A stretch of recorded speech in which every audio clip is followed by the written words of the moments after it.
అంజలి ఏం మాట్లాడుకుంటానులే. అయినా గణేష్ నువ్వేంది ఇక్కడికి వచ్చినావు? అది గణేష్ కావ్యం కలవడానికి వచ్చిండు. ఆ? కావ్యం కలవడానికి వచ్చిండు. కావ్యం కలవడానికి వచ్చిండా?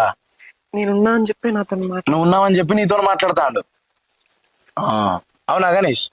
గదంతా కాదన్నా, తనకు నువ్వు అంటే ఇష్టం లేదు, నేనంటే ఇష్టం. మీ ఇద్దరం పెళ్లి చేసుకుందాం అనుకుంటాను. నువ్వు మధ్యలోకి వెళ్ళి పో అన్న. నువ్వు విడాకులు ఇస్తే మీ ఇద్దరం పెళ్లి చేసుకుంటావు. తను ఎప్పటికీ నీతోనే ఉన్నా, ఎప్పుడు బాధపడుతూనే ఉంటది. తను సంతోషంగా ఉండాలంటే నాతోనే ఉండాలి. అందుకే అన్న, నువ్వు విడాకులు ఇచ్చేయి.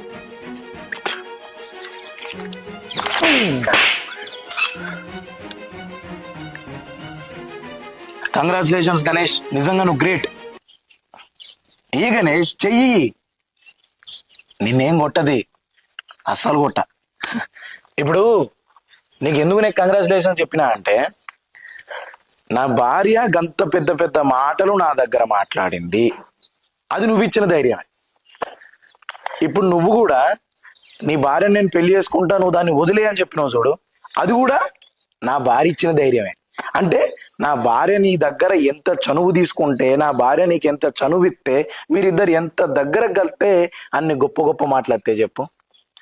పెళ్ళైన ఒక ఆడదాన్ని నువ్వు పడేసినావు అంటే, తనకి ఆల్రెడీ మొగుడుండి పెళ్ళే 3 సంవత్సరాలు అయ్యుండి కూడా ఆ అమ్మాయిని నువ్వు పడేసినావు అంటే నువ్వు ఎంత గ్రేట్ గణేష్. అసలు నీకు మొక్కాలే నిజంగా, హైట్స్ ఆఫ్ గణేష్ నీకు. అయినా గణేష్, ఇయ్యాల రేపు పెళ్లి కాని అమ్మాయిని పడేసుడే కష్టం, నువ్వు పెళ్ళైన అమ్మాయిని పడేసినావు అంటే నిజంగా నువ్వు గ్రేట్ గణేష్. అయినా ఇప్పుడు మొగుడు చక్క లేడని చెప్పి ఇది నీ దగ్గరకు వస్తాను, దీందే తప్పు, 100% దీందే తప్పు.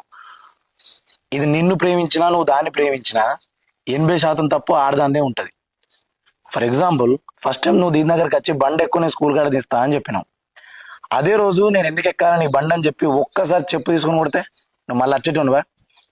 రాకపోయేటోడు కదా. నువ్వు అవకాశం ఇచ్చినావు, వాడు తీసుకున్నాడు, అందుకే నీ ఎంబడి పడ్డాడు.